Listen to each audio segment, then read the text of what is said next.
សួស្តីអ្នកទាំងអស់គ្នាថ្ងៃនេះមានសាច់រឿងមកលងទៀតហើយ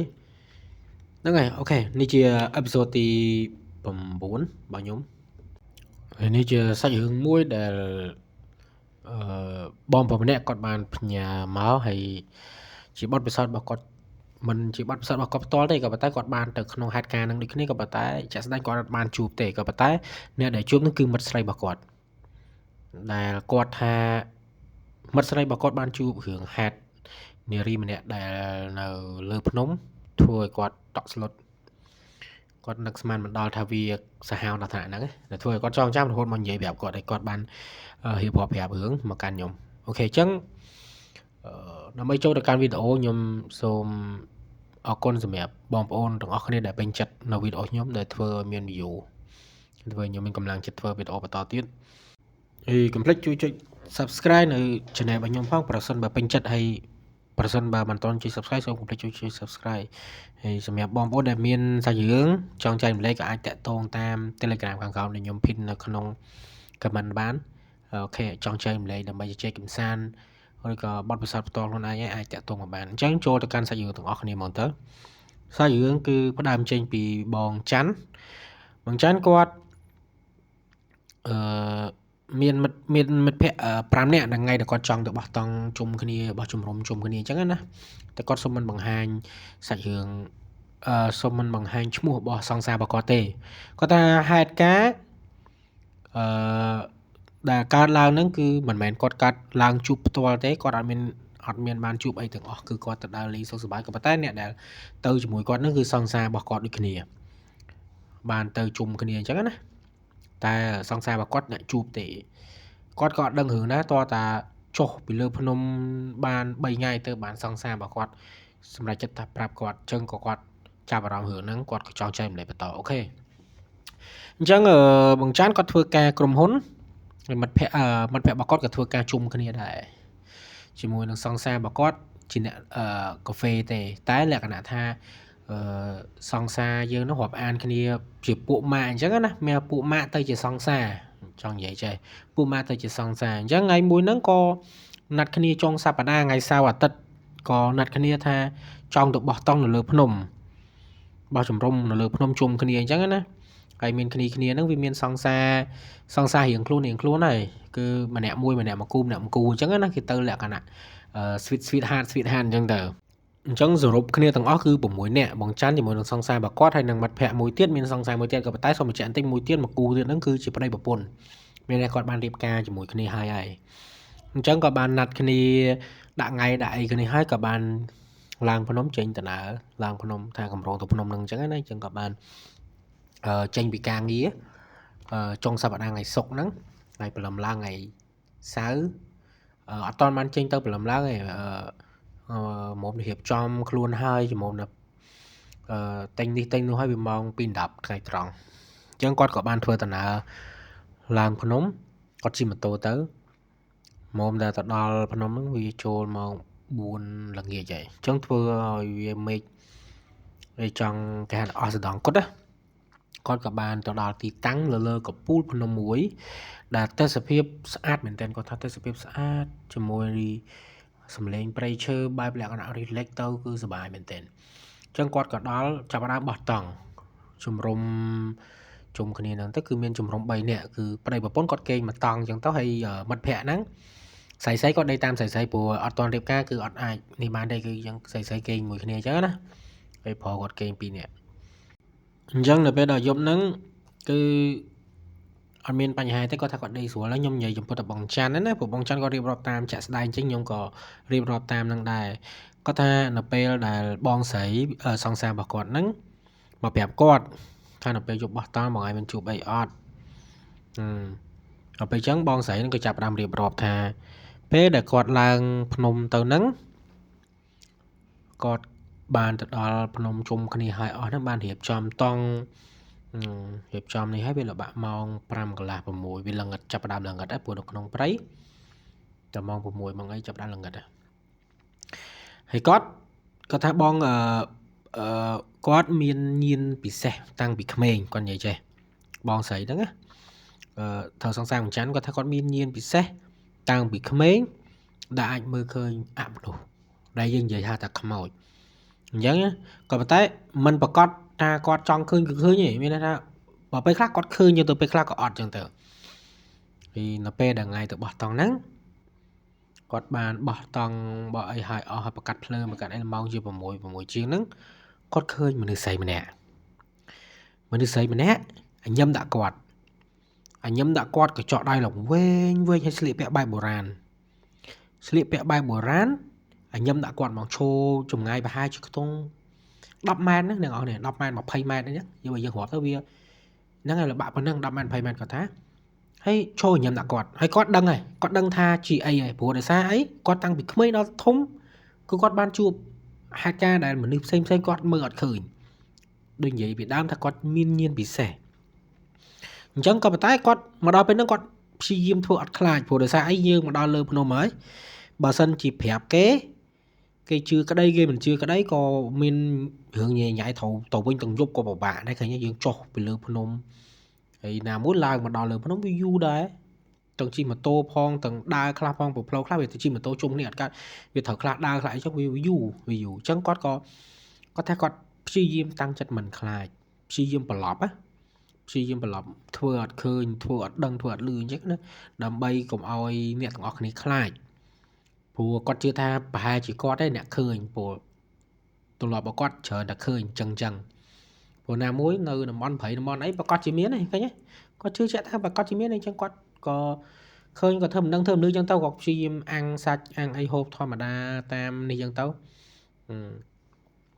លេងគាត់ថាគាត់ឃើញនៅចំពោះមុខគាត់ហ្មងពីមុនឃើញ20ម៉ែត្រ30ម៉ែត្រទេ10ម៉ែត្រ20ម៉ែត្រទៅឃើញចិត្តហ្មងទៅចិត្តតង់ហ្មងចិត្តតង់របស់គាត់ហ្នឹងហ្មងបោះគាត់ដែលត្រូវដេកជាមួយនឹងមិត្តភក្តិស្រីរបស់គាត់ហ្នឹងនៅក្រោយតង់ហ្នឹងហ្មងហើយរំតែគាត់ឃើញលក្ខណៈអញ្ចេះគាត់ឃើញលក្ខណៈមិនឃើញទាំងស្រោះហើយគាត់ឃើញស្រមោលរំពីធម្មតាគាត់បើកភ្លើងមិនបើកភ្លើងនៅក្នុងតង់มันមានភ្លើងពិលគេដាក់ក្នុងតង់លឹមអញ្ចឹងណាអញ្ចឹងគាត់មើលពីមុខតង់ទៅគាត់ឃើញមាននារីម្នាក់រំក៏ចកដៃលងវែងរំលងបត់បុរាណហ្មងលក្ខណៈថារបាំបុរាណប្រៀបបានដូចជាគេហៅថាអប្សរាអញ្ចឹងណារំណាហើយគាត់ថាគ្មានមនុស្សណាទៅរំទេបើគ្នាគាត់មកតែ6នាក់ព្រៃស្ងាត់ជាងុំហើយគ្នា6នាក់អង្គុយអាំងសាច់ហូបជុំគ្នាទាំងអស់គ្នានិយាយរឿងតាមហ្នឹងហើយគាត់ក៏លេចភ្នែកទៅឃើញរំហ្មងឃើញរំសមោលរំហ្នឹងឃើញសមោលមនុស្សរំគាត់ថាអើយដល់ក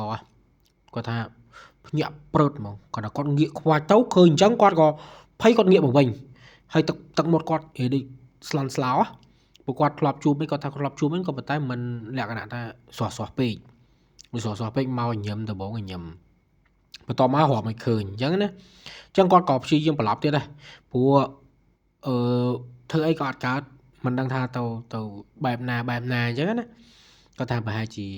លក្ខណៈគេអ្នកតាឬក៏ម្ចាស់ទឹកម្ចាស់ដីមក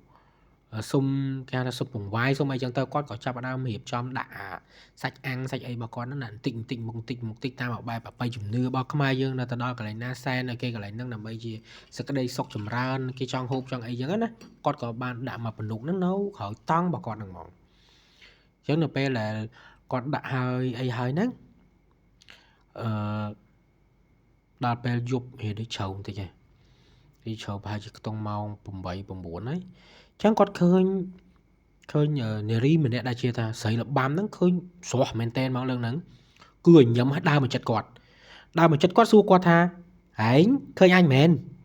ហើយមិនមើលឃើញអញហ៎គាត់និយាយចឹងគាត់ថាម្នាក់ស្រីសួរគាត់ចឹងហ្មងគាត់ថាហើយឃើញអញអីហើយឃើញអញមែនលក្ខណៈសួរញញឹមទឹកបគួរខ្លាចញឹមដែរតែអាភ្នែកធំញឹមបែបយល់រំគួរឲ្យខ្លាចហ្មងគាត់ថាគួរឲ្យខ្លាចហ្មងគាត់សួរអញ្ចឹងគាត់ក៏មិនដឹងធ្វើម៉េចគាត់ភ័យគាត់ចាប់ផ្ដើមភ័យព្រោះស្រស់ពេកមិត្តភក្តិគាត់អង្គុយនៅជុំគ្នាគាត់ក៏លក្ខណៈឡើងឲ្យពុតដៃពុតជើងអញ្ចឹងណាពុតដៃពុតជើងក៏គាត់មកសួរទាំងស្រស់អញ្ចឹងហ្មងហើយអញ្ចឹងគាត់ក៏មិនដឹងធ្វើម៉េចដែរគាត់ព្យាយាមធ្វើអត់ដឹងធ្វើអត់លឺដូចគ្នាព្រោះដូចនិយាយបញ្ជាក់តាំងពីដើមអញ្ចឹងមិនដឹងធ្វើអីកើតអញ្ចឹងក៏គាត់ព្យាយាមធ្វើអត់ដឹងទៅលឺគាត់បែរមកវិញលេងម្នាក់ស្រីហ្នឹងបែរតាមទៀតមកសួរទៀតមកសួរចិត្តតិចហើយឃើញអញអីហើយឃើញអញមែនអញឃើញហើយមើលអញរហូតអញឃើញហើយដូចភ្ញាក់មកអញរហូតហើយឃើញអញហ្មងនិយាយចឹងនៅទៅទិញដដែលហើយឃើញអញហ្មង ពេលចឹងគាត់ក៏មិនដឹងធ្វើមិនគាត់ក៏បានទៅអង្គុយជាមួយនឹងជុំគ្នាជាមួយនឹងមិត្តភ័ក្តិហើយនឹងសង្សារគាត់និយាយរឿងប្រឡប់អញ្ចឹងណាហើយនារីម្នាក់ហ្នឹងគេថាម្នាក់ស្រីហ្នឹងអត់តណាទេបាត់វិទ្យាគាត់មិនធូរហើយគាត់បាននិយាយគ្នានិយាយអីហើយគាត់ក៏រៀបចំទៅចូលដេកអញ្ចឹងណាដល់ពេលហើយគាត់ទៅរៀបចូលដេកហ្នឹងរៀបឡើងចេញពីតង់រៀងខ្លួនអ្នកស្រីហ្នឹងមកទេណាតែមកសារនេះមិនជាមកទាំងស្រស់ហ្មងទេលក្ខណៈថាមកជាសំឡេងល្វើវិញសួរថាហែងបើឃើញអញក៏ឃើញទៅក៏ប៉ុន្តែក៏មានញ៉ៃយប់ហ្នឹងទុកឲ្យអញគាត់និយាយចឹងហ្មងណាទៅពេលនិយាយចឹងគាត់លក្ខណៈភ្ញាក់ប្រយគាត់ថាជួយតិចមានរឿងអីចឹងណាគាត់ថាតិចមានរឿងអីហ៎ចឹងគាត់ក៏មានសេចក្តីបារម្ភគាត់ព្រួយបារម្ភគាត់និយាយប្រាប់មិត្តភក្តិទាំងអស់គ្នាថាបើសិនជាយប់ហ្នឹងមានអីសាយលឺទៅដើម្បីជាការដាស់តឿនអញ្ចឹងហើយតង់គេដាក់ចិត្តគ្នាទេជំរុំហើយភ្នក់ភ្លើងនៅមុខជំរុំប្រហែលជាបានបាក់ជា1ម៉ែត្រ2ម៉ែត្រហ្នឹងទេហើយគាត់ក៏អញ្ចឹងគាត់ក៏មានសេចក្តីបារម្ភខ្លាចថាមានបញ្ហាអីយប់ឡើងអញ្ចឹងណាអញ្ចឹងក៏គាត់ប្រាប់មិត្តភក្តិទាំងអស់គ្នាថាកុំចេញទៅណាញ៉ៃញ៉ៃយប់ឡើងបើសិនជាចេញក៏ហៅគ្នាហៅអីទៅអញ្ចឹងណាព្រោះគាត់ខ្លាចសត្វខ្លាចអីអញ្ចឹងទៅគាត់និយាយហ្នឹងមិនដើម្បីបន្លាចកុំឲ្យបន្លាកុំឲ្យខ្លាចគាត់ថាខ្លាចសត្វខ្លាចយើងទៅជុំគ្នាហៅមិត្តភក្តិទៅហៅដៃគូអ្នកដេកហ្នឹងទៅអញ្ចឹងណាហើយបើសិនជាមានរឿងអីស្រែកឲ្យលឺទៅដើម្បីគេទៅជួយតែពេលអញ្ចឹងអូខេក៏ចូលដេករៀងខ្លួនគាត់ក៏បានចូលដេកមួយមិត្តភក្តិអញ្ចឹងសង្សារគាត់ចូលដេកមួយមិត្តភក្តិមួយទៀតអញ្ចឹងណាហើយប្តីប្រពន្ធគេដេកតាមប្តីប្រពន្ធអញ្ចឹងទៅហើយយប់ឡើងហ្នឹងគាត់ថាគាត់អត់បានដេកគាត់រៀបបិទភ្នែកដេកហ្នឹងលក្ខណៈលឺសូរសំឡេងដូចភ្លេងរបាំអញ្ចឹងភ្លេងរបាំល្វឹងល្វើយលក្ខណៈថាកលួចហ្មងណាស្ដាប់ទៅវាកលួចធ្វើឲ្យគាត់ព្រឺសវល់ហើយគាត់អត់ដេកគាត់សម្លឹងមើលទៅឡើងភ្នក់ភ្លើងហ្នឹងភ្លើងអលត់លក្ខណៈភ្លើងអលត់ចេញតែផ្សែងហើយផ្សែងហ្នឹងផ្សែងដូចមនុស្សរំហ្នឹងទៀតដូចម្នាក់ស្រីដែលរំហ្នឹងហ្មងតែរំមកគាត់កាលឃើញកាលក្រោយតង់ហ្នឹងលក្ខណៈអលត់ភ្លើងតែផ្សែងហ្នឹងហោះហើរទៅជាអញ្ចឹងគាត់ក៏គាត់ខ្លាចមានសត្វមានអីគាត់ក៏សម្រេចចិត្តថាចេញទៅបកាត់ភ្លើងដើម្បីឲ្យភ្លឺវិញមិនដឹងមិនភ្លើងវាទៅជាអលត់ព្រោះគេចង់បានភ្លើងបែបលក្ខណៈភ្លើងរឹមអញ្ចឹងណាភ្លើងហឹមតិចដើម្បីបកាសត្វបកាអីចឹងទៅតែដល់ពេលហើយទំចូលដេកបានប្រហែលជាថាកន្លះម៉ោងទៅភ្លើងអលត់គាត់ដឹងថាអាចជាអ្នករបាំនឹងមកលេងគាត់ទេក៏ប៉ុន្តែអត់មានជំរះគឺត្រូវតែឡើងគាត់ឡើងទៅភ្នក់ភ្លើងភ្នក់អីហើយគាត់ក៏ចូលដេកនឹងតង់វិញពេលចូលដេកនឹងតង់គាត់ក៏បានឮសូរសំឡេងមនុស្សស្រីហ្នឹងជជែកគ្នាជាមួយនឹង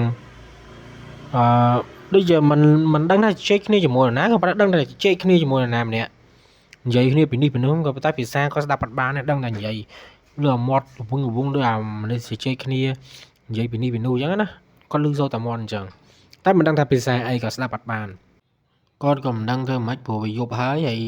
ណាមួយមិនចង់ឲ្យមានការភ្ញាក់ផ្អើលខ្លាំងបើសិនជាមានការភ្ញាក់ផ្អើលខ្លាំងវាញ៉ៃទាំងយប់ចឹងគាត់ក៏មិនដឹងធ្វើម៉េចសង្ងំដេកចឹងដេកបានតិចតួចគាត់ថាដេកបានតិចតួចមួយយប់ហ្នឹងគឺធ្វើទុកអញ្ចឹងម្ដងចេះម្ដងចុះអញ្ចឹងណាហើយក៏ព្រលឹមឡើងភ្លាមម៉ោងស្រាំងមិនព្រលឹមខ្លាំងម៉ោង5 4 កន្លះ 5គាត់ក៏ចាប់ដាស់ឲ្យទាំងអស់គ្នាហ្មងថាពួកយើងតោះប្រញាប់ទៅវិញតោះគាត់អត់បានប្រាប់អីគាត់គាត់ប្រាប់ប៉ុណ្ណឹងតោះឲ្យគេក៏សឹងថាអេប្រញាប់មកម៉េះនៅមើលនៅហូបអីពេលព្រឹកហ្នឹងតែអត់ទេប្រញាប់មែនតើគាត់និយាយអញ្ចឹងគាត់ប្រញាប់បខំគេគ្រប់គ្នាឲ្យទៅរៀបចំឲ្យបានដើម្បីចុះពីលើភ្នំពីកន្លែងបោះតង់ទៅផ្ទះវិញរៀងខ្លួនប្រញាប់អញ្ចឹងណាគាត់ក៏លក្ខណៈមុខរបស់គាត់ភ្នែកឡើងខ្មៅលក្ខណៈនឹងអត់បានដេកគេក៏សួរថាមិនអញ្ចឹងមិនបានមុខខ្មៅអត់បានដេកយប់មិញហ្នឹងអត់បានដេកយប់មិញញ៉ៃអញ្ចឹងគាត់និយាយតែប៉ុណ្្នឹងញ៉ៃគាត់ហ៊ានប្រហើបតន់ប្រហើបអីច្រើនណាគាត់ក៏អូខេអញ្ចឹងក៏គ្រប់គ្នាធ្វើម៉េចបើគេចង់ទៅវាខ្ជិលជំទាស់គ្នាក៏សម្រាប់ចិត្តរៀបចំឲ្យបានមកចុះមកដល់ខោមគាត់មកដល់ខោមហើយគាត់ក៏អត់តន់ហ៊ាននិយាយអីទៀតរហូត3ថ្ងៃហ្នឹងគាត់ក៏បាននិយាយប្រាប់សង្សារដែលត្រូវច័ន្ទហ្នឹងណានិយាយប្រាប់រៀបរាប់សាច់រឿងទាំងអស់អញ្ចឹងទៅក៏បានដឹងឮដល់ពួកម៉ាក់ទាំងអស់គ្នាហើយគាត់ថា ពេលដែលទៅដល់នឹងមិននឹកស្មានថាធ្វើទុកគាត់ជាងគេព្រោះដោយសារអីគាត់ដែលមានញៀនពិសេសមានញៀនជាងគេអញ្ចឹងណាគាត់និយាយចាប់បានរឿងអញ្ចឹងហ្មងអញ្ចឹងលក្ខណៈថាគេចង់មកលេងផងក៏មិនដឹងគាត់ដឹងថាធ្វើឲ្យគាត់បាក់ស្បាតឡើងហ៊ានទៅបោះតង់រហូតមកដល់សប្តាហ៍ថ្ងៃគាត់អត់ហ៊ានទៅបោះតង់ទេគេបោះតង់សប្បាយមិនក៏គាត់អត់ហ៊ានទៅដែរបើទៅដេកលក្ខណៈផ្ទះសំណាក់អីដូចជាកំពង់សោមអីលក្ខណៈលយឆាយហ្នឹងគាត់ថាគាត់ទៅតែបើសិនជាឲ្យទៅបោះតង់គាត់អត់ទៅទេគាត់ខ្លាចគាត់បាក់ស្បាតគាត់អត់ហ៊ានព្រោះគាត់ជួបរឿងហេតុហ្នឹងដែលគួរខ្លាចពេកមកស្រស់ពេកហើយបើសិនជាយើងក៏យើងខ្លាចដែរណាបើសិនជាយើងខ្លាចលេងមកស្រស់ឲ្យមកសួរសិតថាឃើញអញអត់ហើយឃើញអញមិនមែនសួរអញ្ចឹងមិនបើសិនជាយើងភ័យខ្លាំងណាស់តែគាត់ធ្លាប់ជួបរឿងហ្នឹងគាត់មានស្មារតីទប់បើសិនជាខ្ញុំវិញខ្ញុំចុះមកទាំងយប់បាត់ហើយខ្ញុំអត់នៅទេព្រោះលេងដេកហើយលេងមកអញ្ចឹងមិនទៅអត់រួចហ្នឹងហើយអូខេអញ្ចឹងសាច់រឿងហ្នឹងក៏ដល់ទីបញ្ចប់ដែរសង្ឃឹមថាជាទស្សនីយភាពសម្រាប់តិចកំដរអារម្មណ៍នៅពេលយប់អរគុណសម្រាប់ការទស្សនាស្ដាប់នៅវីដេអូរបស់ខ្ញុំហើយបើសិនជាពេញចិត្តកុំភ្លេចជួយចុច like និង subscribe ខ្ញុំផងបើសិនជាមានចម្ងល់បញ្ហាឬក៏មតិយោបល់ផ្សេងៗអាច comment នៅក្រោមវីដេអូបានអរគុណជំរាបលា